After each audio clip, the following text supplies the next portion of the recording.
It's been 100 days since the last time Ultra Rumble was playable.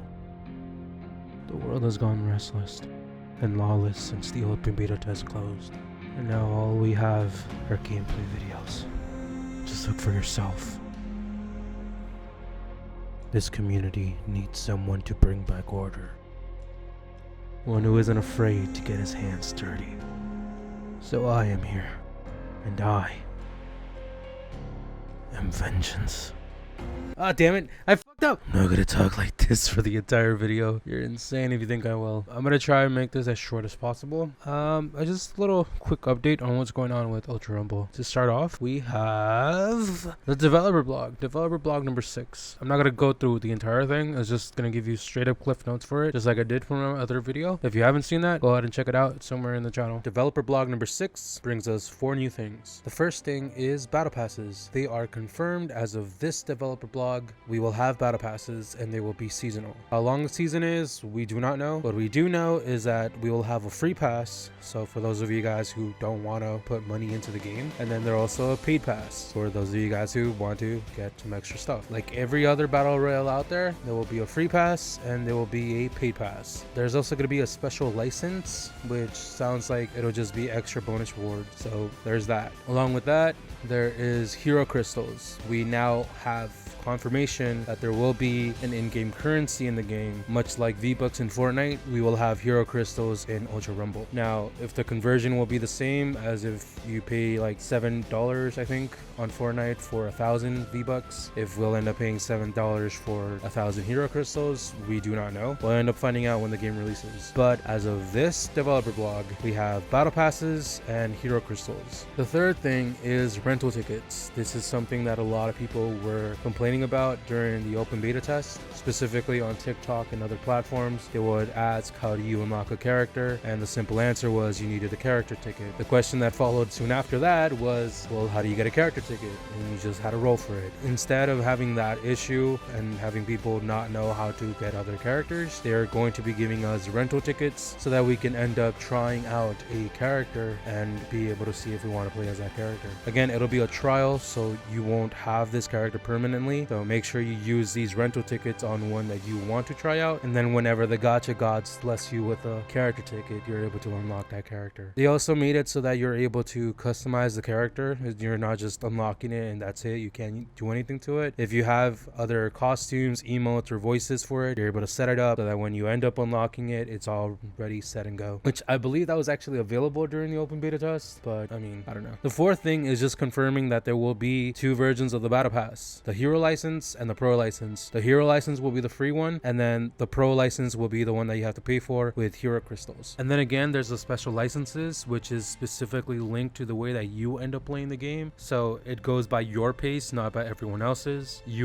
If you play for 1 hour, it's fine. You'll end up getting the same rewards as someone who plays for 4 hours or more. The rewards will be characters and roll tickets for free, so it looks like it'll just be costumes and roll tickets. Next up is 2 Ultra Rumble scans that have been translated. If you guys are not following this guy on Twitter/X, then you guys have missed out on this. So here is that. The most important thing you want to know, because I've already talked on the first scoop, we're going to talk on the second scoop, is just they're adding things for 2 characters. The first thing is Scorching Heatwave for Shoto, and the second is Collapse Hand for Shigaraki, which is just them adding a special action to these 2 characters. They had one before, but it was kind of like a passive one. Now it's an actual action. For example, Shigaraki's special action was you were able to destroy buildings a lot quicker, and that was it. It was just a passive action. Now he has Collapse Hand, which, going by the description in the scan, Shigaraki basically does what Whitebeard, or I guess it's Blackbeard now, does, which is basically shattering the air in front of him and then dispersing his quirk onto the enemy. Another example could be this clip from the mobile game,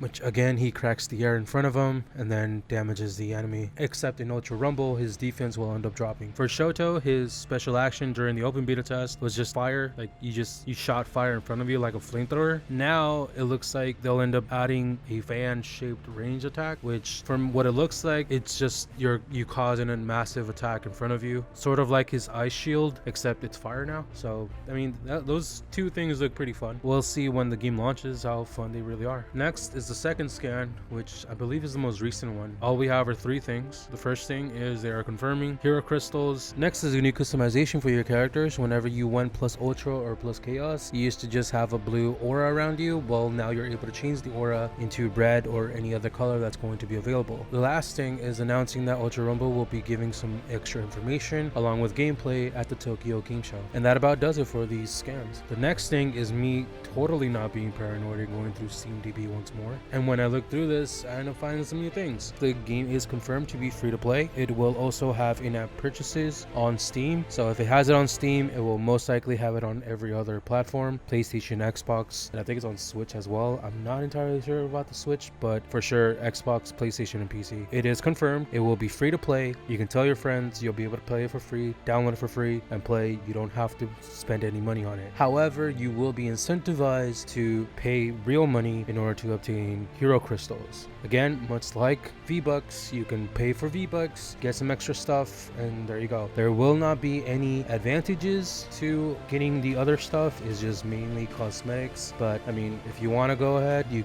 free to do it. And that's about all I found there. Next is the Tokyo Game Show, which is what I kind of skimmed through during the second scan. This event is getting a lot of focus, mainly from the community, because we believe that on this event is when we will get a release date, like a confirmed release date. There is no ifs, ands, or buts about it. This is the day. That is what we are speculating will happen during this event. And as you can see, it's going to be towards the end of the month, so we can speculate that we will not be getting the game this month. However, we could get it next month or November, but we're inching closer to an actual release date. It's also why a lot of people are speculating that during this event is when we will get an actual release date, because they keep just telling us there's something going to happen on this day. So if they don't deliver a release date, then I don't know what exactly they're planning on doing. One more thing is it's Thursday, September 7th when I'm recording this. It's actually a first time that I've done this, but is developer blog number 7. We have 4 new things. Well, specifically 3 new things. Number 1 is we have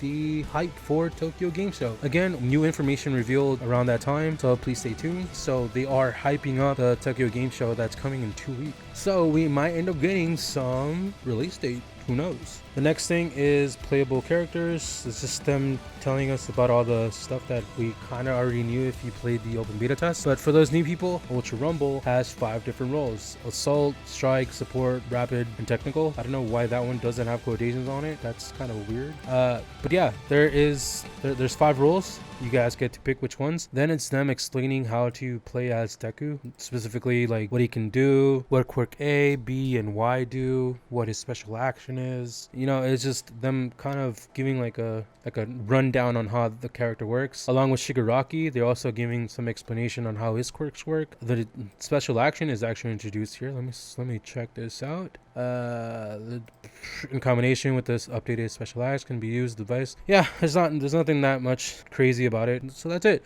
If you guys were able to play the other beta tests, then you know exactly what these do, except for the collapsed hand. That still looks pretty cool. It looks like it's gonna be kind of broken because it says that it lowers the defense, so that's gonna be toxic.